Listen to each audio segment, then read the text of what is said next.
Okay, from our studios this week in Houston and Los Angeles, this is Green Tag Theme Park in 30. I'm Philip, and I'm joined, as always, by my co-host Scott Swenson of Scott Swenson Creative Development. On Green Tag, we look at the top news each week, and we pick what we think is the most important for theme park professionals. But of course, this week, there's no way we could get out of talking about Six Flags. It's my sign language for Six Flags. Yes, we're going to talk more about our friends at Six Flags. Yes. So actually, before we even get into this, I just want to say it's sort of like I really wanted to start the show by saying, and now let's go back several weeks where Philip and I said this was going to happen. Because you know what? We did. We said this was going to happen. We've talked about it for several weeks. And when it came up, you know, I know that everybody's like, well, why didn't you talk about this on your show? Well, because it happened after we recorded. But my response to that now is we did talk about it on the show weeks, if not months before it did happen. So here it is. Yeah, we talked about this in January when there were trademark filings put out, and we put it in our newsletter on January 19th that went out on the Substack that we have about it. But surprising none of our listeners then, Six Flags is selling 7 of its parks to EPR Properties for $331 million in cash, part of a gross transactional value of $342 million, with the balance contributed by Enchanted Parks and La Ronde Operations for working capital. So collectively, the parks that they're selling entertained approximately 4.5 million guests for the year ending in December 31st, 2025. It generated about $260 million in net revenue and approximately $45 million in adjusted EBITDA. And of course, as we talked about last time with the trademark filings, because if you remember, Enchanted Parks had gone and they had filed trademarks which mapped across to these parks, right? And so really what's happening here is that EPR Properties is purchasing the properties, and then it's going to be managed by Enchanted Parks and La Ronde Operations. So the parks are Valley Fair, Worlds of Fun, Michigan's Adventure, Schlittelbahn Water Park, Galveston, Six Flags St. Louis, Six Flags Great Escape, and Six Flags La Ronde. La Ronde? I don't know. La Ronde. La Ronde, thank you. So yeah, so the short version is the EPR is going to be the kind of the holding real estate company, and then Enchanted Parks is going to be the management company. Of course, I said we flagged this back in January because we saw that Enchanted Parks was filing trademarks for all of those names. And there's a few interesting nuggets here that well, just very interesting. So first of all, the EPR is partnering with Enchanted Parks to operate them, except for that one park, the Six Flags La Ronde, which is going to be operated by La Ronde Operations. And get this, so La Ronde Operations, they're going to be running that one. They're a company owned by Kieran Burke. So Burke was Six Flags' CEO before the company's 2009 bankruptcy. So basically, it's this weird circular thing where the guy who bought the Six Flags parks from Warner and built the chain and named it Six Flags is now, through this relationship, going to be picking up La Ronde, one of the original parks that the original company created. So it's kind of like this weird full circle thing that's going on over there. But anyway, I don't know. This is not... Go ahead. I think I have 2 comments on that. Number one, first of all, don't piss people off in this industry because they're here. They will come around again. You know, just imagine someone who said, "Yeah, I'm so glad he's gone," and now all of a sudden he's the big guy again. Surprise. Secondly, I think part of the reason for this is La Ronde is the only park that is not in the United States. It's in Montreal. Yep. So I think that it makes sense that it is going to be operated by a separate company. Having looked into very, very briefly at one point in time, registering my company in both the US and in Canada, there are a number of hoops you have to jump through. And so my guess is it was just simpler and more cost effective to have it run by a separate entity. Yep. That's a guess, but I think that's right. I think a lot of people are wondering what this is going to do. And right now, Six Flags says the transition is not expected to affect the guest experience in any significant way. I mean, except for everybody panicking about the regional passes that they just sold, and now people are, it's well, I imagine they're panicking. Maybe they're not, but so basically, Six Flags is going to honor all season passes as well as recently announced multi-park privileges with the remaining Six Flags properties through the end of this year. So what they're saying is nothing is going to change. The parks will maintain their regular operating schedules. All the seasonal passes sold will continue to be honored through the 2026 season, including multi-park privileges at other Six Flags locations. Admissions will continue to be honored for the full 2026 season. The only thing that's unclear is the dining plan. There was a weird FAQ portion about the dining plan where it's like, what if we have the dining plan at one of the parks that is just sold, and they're like, you'll get a $10 food and beverage credit. And so that part's got to get figured out when the deal closes. It's still processing at the time of this recording, and I don't know, the new John Riley, he said, consistent with our strategy, this divestiture enables us to concentrate our capital, leadership, and operational focus on the properties that we believe generate the strongest returns and offer the greatest long-term upside. Since joining the company, I have been clear that Six Flags' earning power has been under-realized. This transaction will simplify our portfolio, strengthen our balance sheet, and position us to execute with greater clarity and discipline. Which is a very professional way of saying what we've been saying for since January. So they have too much debt, and they have these underperforming parks, and this was so on that. Pawn shop is basically what it's happened. Somebody has gone into debt. They're like, oh crap, I'm not making any money. I'm not able to support all the houses, all the cars, all the whatever that I'm trying to pay off. I got to sell something and get some money back. I mean, that's just it is the most basic answer to the most difficult questions in business. And that is, when you don't have enough money to be profitable, you have to find a way to find investment capital. Yep, that's right. And the easiest way to find investment capital usually is to sell something off. Yep. And again, so since I am in Houston, I'm doing some work for my friends at Space Center Houston right now. And since I am in Houston, the Schlitterbahn Park in Galveston I've never been to the park, but I've been to, it's actually part of a larger resort. And I've been to that resort. I've seen the park. It is, it made the local news here in Houston that it was changing hands. And they had I think some of the same questions that people around the country are having, or around North America. Let's include our friends in Montreal as well. Around North America are having, because they were like, is this going to impact the way that we enjoy the park? Because we love Schlitterbahn Galveston. Now, what's really going to be interesting is there's also a Schlitterbahn in San Antonio, which is, I believe, still owned and operated by Six Flags. So I don't know. It will be interesting to see that there are two Schlitterbahn parks that are operated by different organizations. Well, I don't think they're going to keep the branding. I think that the one that I think that's kind of what they were alluding to, because they said through the end of 2026. I think that and all of the Enchanted Parks trademarks filings.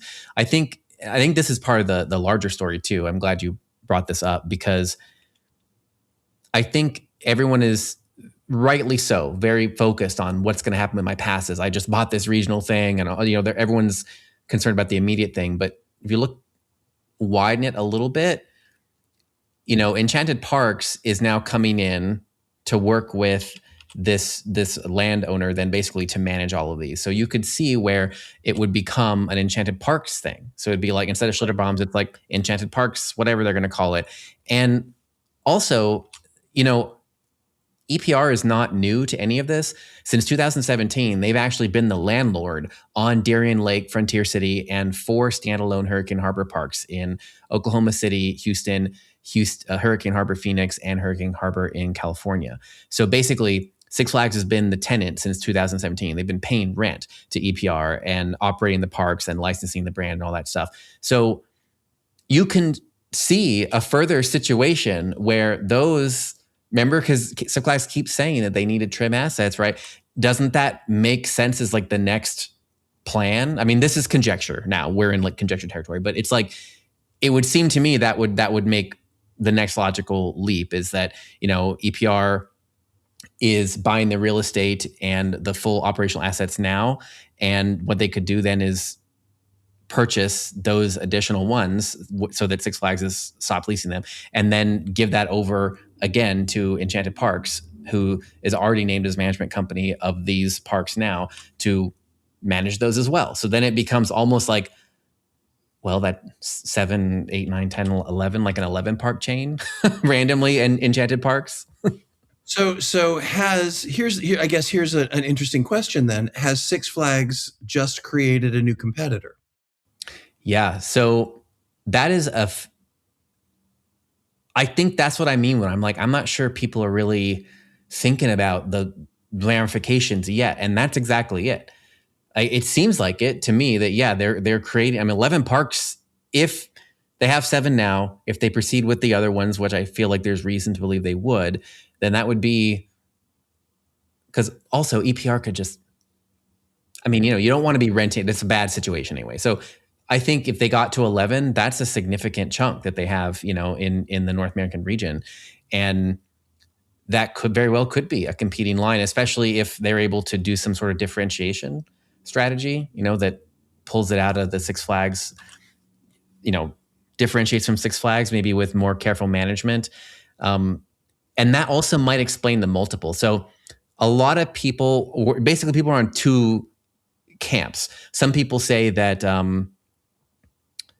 it's like you mentioned earlier about them going to a pawn shop. So basically, some people are like, well, they got these parks for cheap, and some people are like, well, beggars can't be choosers, right? Like what were their options? There basically it's a pawn shop situation, right? Because at 331 million, that is roughly a 7.3 multiple. So I guess it depends. These were the underperforming properties, right, that they've been describing over and over again in these earnings calls. So you could argue that Six Flags got a reasonable price for the assets that were dragging in portfolio. You could also argue that the limited buyer pool meant that they had to take what they could get and potentially create a new competitor. Yeah, I think this is a very fascinating scenario that we should keep an eye on over the next few years. This is something that's going to play out long term. It's going to be interesting to see how it happens because, we could discover that EPR is we could discover that EPR is a phenomenal operator and knows how to turn these parks that were underperforming as part of the Six Flags group, but maybe the top all-stars in the EPR portfolio. So it's going to be interesting to see how this pans out. I will say that, I don't think Six Flags had another choice. People have said, is this a good business move? Is it a bad business move? I think it's the only business move. Because again, as we've reported, Six Flags has significant debt. They've been having troubles, with their EBITDA, with everything has been sketchy. So they need to get some working capital. And whether they use that to pay down their debt or whether they use it to keep the parks continuing to grow and continue to grow attendance, I don't know. I don't know what John Riley's plan is going to be, but it is something. It's not something that should or shouldn't happen. It's something that had to happen, is the way I look at it. Yep. Yeah, it will be interesting. So EPR, just to clarify too, EPR has a bunch of other properties. It's not just these. They have a lot of, I think they call them like immersive or whatever word they use. But they have a lot of properties that are in the entertainment sector. And then they work with different management partners. So I think the question is, can Enchanted Parks turn around these parks, right, into something?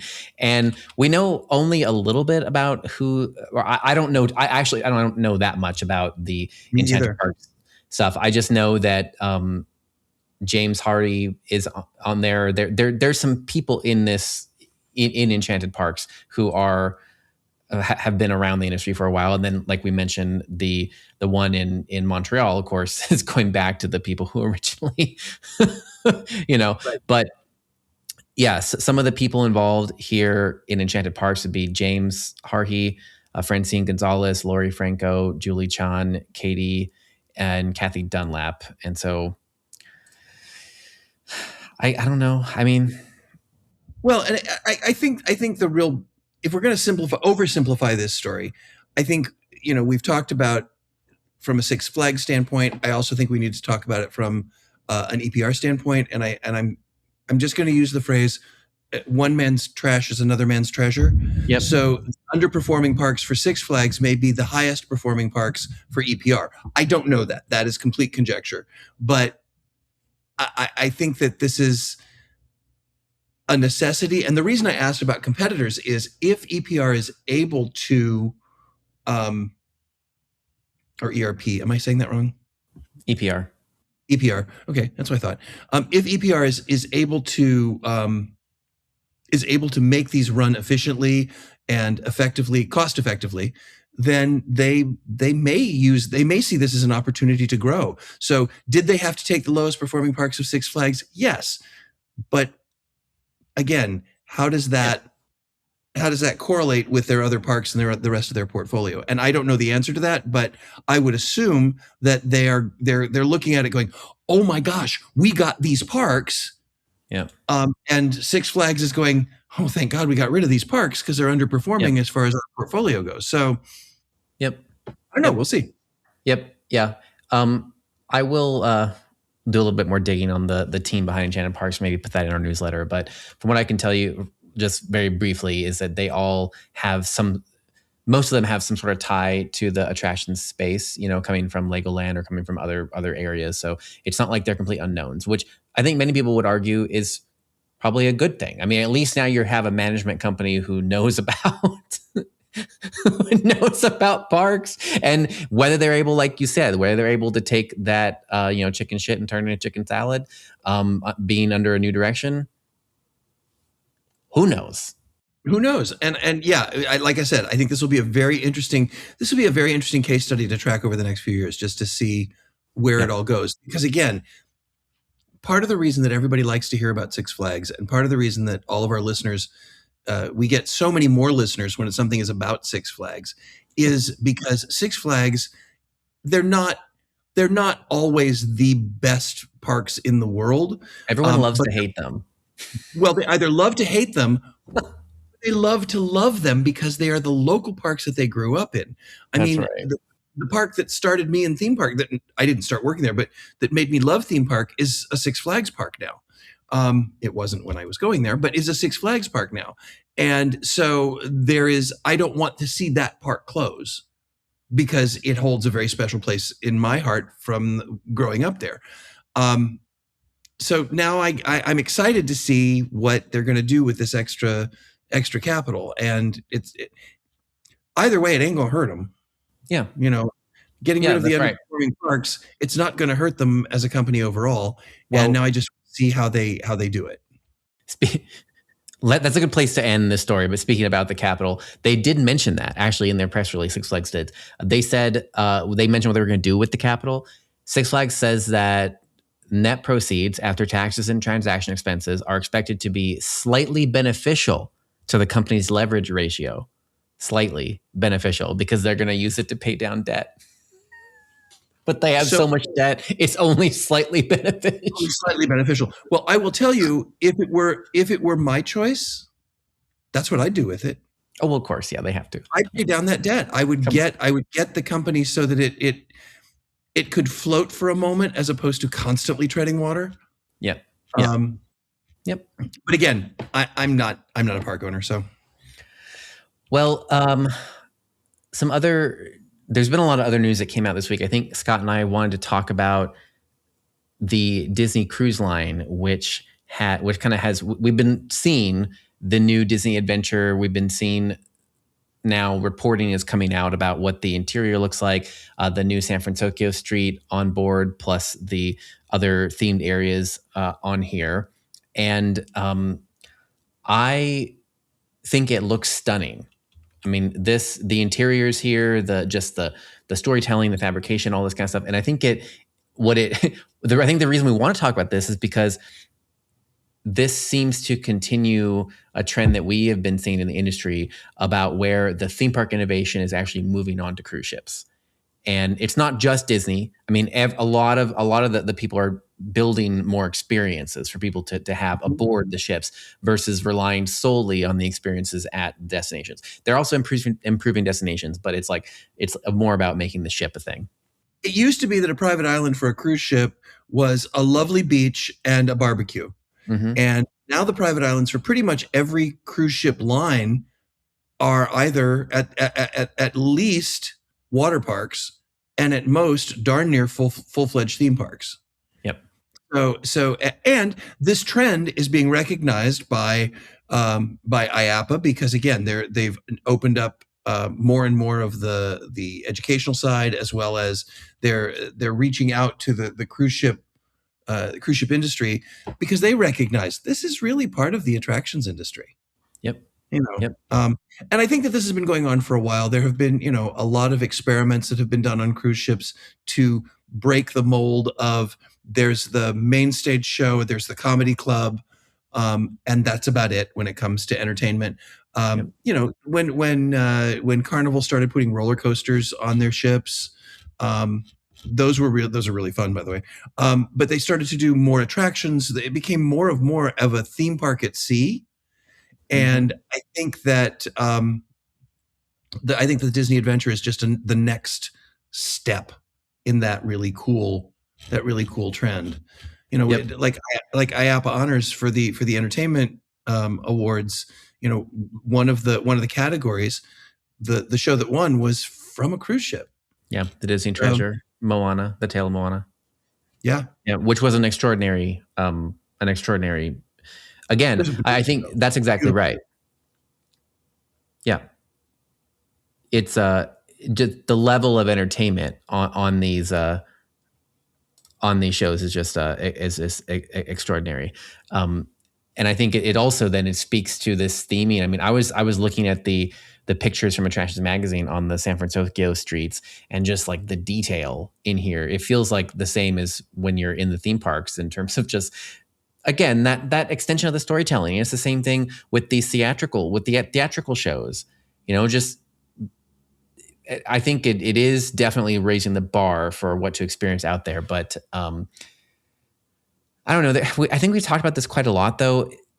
In many ways, it's almost, I don't remember if we talked about it or if somebody, an Imagineer, talked about it, but it's sort of like the idea that it's almost a perfect microcosm where you actually can much more control the guest experience because you can tell, you can move them around. I mean, it's like there's so much issues that we all know that happen with the theme park that's open to all of the seasons, and that you have all the numbers of guests that fluctuate and all these other variables, and the cruise ships just don't have those variables. So you can create a more immersive environment, especially then with the cast members and seeing the same people day after. I mean, you really can sustain a more thematic journey, and I think that's why we've been seeing this trend also continue. Well, and I think that Disney recognized that with Galactic Star Cruiser. That's what they were trying to do with that. That's right.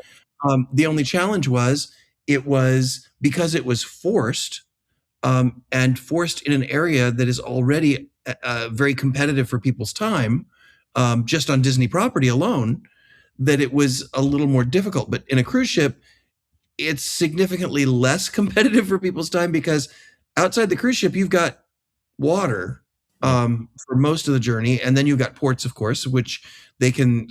But I have to tell you, I'm just nerding out because I have wanted to see a San Francisco experience land forever. I thought graphically, when I first saw the film, I thought it was so cool. Yep. And isn't it cool with the restaurants and the streets and how the kids clubs are built into it, and there's newsstands with newspapers that are in Japanese and they tell Big Hero 6 story. There's announcements that you hear in the subway station for trains coming in and out. I mean, it's a whole immersive hallway. I mean, it's like this is the cruise ship hallway, and it's done really well. I think this is exactly what we're talking about. Yeah, it's super cool. First of all, it's a great brand. It's a great IP. It looks like a really good execution, because we always say it could be the best IP in the world, but if it's executed Yep. poorly, That's right. but Yep. it clearly is not, or doesn't appear to be, based on what we've seen. So And yeah. of course, speaking of execution, and cruises, so Royal Caribbean is not going to allow smart glasses in certain areas because of issues with people recording in areas that should be private. So, according to the updated guidance, wearable glasses with integrated optical recording from various manufacturers may not be used in spaces where privacy and security are paramount, such as the casino, spa service areas, restrooms, changing rooms, medical facilities, security checkpoints, youth facilities, during guided tours in crew areas, or anywhere where the privacy of the guests and crew is guaranteed. Because I mean, that it happens, and I think this is a funny story. I thought it was a funny story, but to me, I'm actually more shocked this isn't a bigger. I know it's becoming a bigger issue, but it's sort of like, I think this is going to be the next frontier. Maybe not this year, but coming. It's coming, I think, because of how small recording devices are getting and how it's just have been. Yep. I mean, there are recording devices that I had a wearable camera that was that big. Yep. And the camera itself had the company that made it had things you could put on the front of it, so it looked like a pin or a badge or a whatever. This is like welcome to the wonderful world of duh. But I think the reason that go ahead. It's like you say that, but and I agree with you. I agree with the sentiment of welcome to the world of duh. But I really haven't seen much other policies from attractions that are addressing this sort of, you basically just like at our gym, like technically speaking, at my gym, I go to LA Fitness. Technically speaking, you're not allowed to record in the changing rooms, like, because it's a changing room and you shouldn't be recording in there. Yeah. Welcome to duh. You also shouldn't be recording on the gym floor when other people are in your shot. And yet, happened to me today. And every time, I would say, maybe 15-20% of the time you go into the changing room, somebody is recording themselves posing in there, and people could be caught in the background. And so I mean, you say welcome to the world of duh, but then I'm concerned, or I find it interesting that nobody is really like enforcing these policies, and maybe it takes a cruise ship to do it. Well, and part of it too, though, is it kind of tying into or piggybacking off of what we were saying about cruise ships and creating those microcosm environments, or those controlled environments. On a cruise ship, it is more of a controlled environment. It's not like they can say screw you and run out of the gym and run away and escape. Here, you do that and you drown. So and what are the challenge I see with the glasses is, first of all, how often are people going to actually recognize them? Yep. Because I just ordered new glasses, and the Ray-Ban smart glasses, they're the same frames, or they certainly look like the same frames. I'm sure there are easy ways to recognize them that they are smart glasses, but I couldn't see it. And secondly, what are you going to tell somebody who's wearing glasses? I'm sorry, you can't come in here because those are smart glasses. Well, I'm not recording. Yep. So I think what they have to focus on is the recording, and focus, no pun intended. But they have to focus on the no recording aspect. So it's not just smart glasses. It's, you can't record on your phone. You can't record on small body cams. You can't record on your smart glasses. You can't record on anything. Yep. And finding ways to crack down on that.